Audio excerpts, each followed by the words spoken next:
My peonies have botrytis. They just don't perform and bloom like they used to.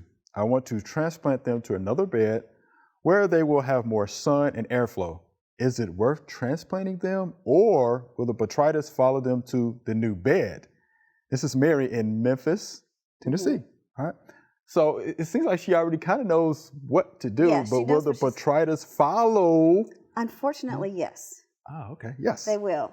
If the botrytis is most likely on the corms and tubers that she has, I mean, it's going to follow her. But you know, if it's an heirloom, which is something she's gotten. I've had peonies from my mother, Okay. and I want to keep them, so I'm going to do everything I can Sure. to move them and try to give them the best environment possible.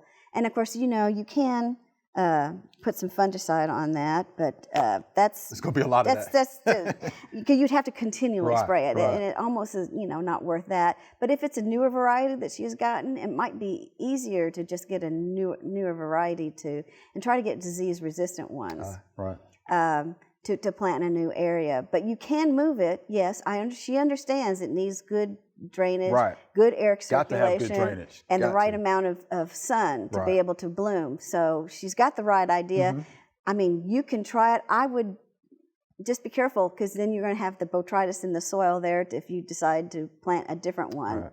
So just be careful with that, because the botrytis just continue It's tough. on. It's tough. It's going Yeah. to affect those stems, of course, and you have to be careful with that. And you're right with spraying. I mean, yes, you can spray, but it's going to be It's, weeks and weeks and maybe months of spraying. So, Right.